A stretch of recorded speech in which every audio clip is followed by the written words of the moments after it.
On the labour-intensive production lines of Guangdong province, where some 30% of China's exports are made, women have traditionally far outnumbered men.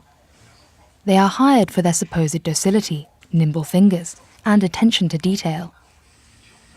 But in recent years, this supply of cheap, unskilled labour has begun to dry up, despite high demand from factory bosses. As women have become better educated and more aware of their rights, the stereotype of female passivity is beginning to crumble. Over the past 3 decades, the migration of tens of millions of women from the countryside to factories in Guangdong and other coastal provinces has helped to transform the world view of an especially downtrodden sector of Chinese society. Conditions in the factories have often been harsh. Poor safety, illegally long working hours, cramped accommodation, few breaks and little leave. But for many, it has also been liberating and empowering.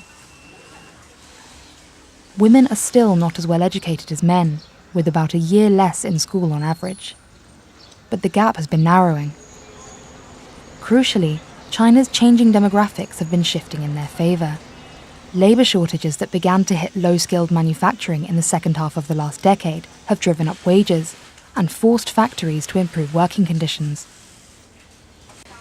Strikes have become increasingly common, where women appear as likely to take part as men. Strikes in 2010, affecting plants in Guangdong owned by Honda, a Japanese car firm, helped to galvanise labour activism. One of them occurred at a plant in the city of Zhongshan, where the workers were mostly female. The unrest there resulted in pay concessions and set a precedent for collective bargaining. Representatives chosen by the workers themselves led negotiations, rather than government-controlled trade unions. In the coming years, Guangdong's industrial transformation is likely to even out the sex ratio in some of its towns and cities, where it has been skewed towards women. The city of Dongguan is known for having many more women than men, but by 2010, it had a male majority. Some factories have become so desperate for cheap labour that they're allowing men to work on production lines exclusively reserved for women. But this does not mean China's factory women are giving up and going home. Many of them are in their 30s or 40s and have been working in factories for the last 20 years. They are typical of their generation of migrants.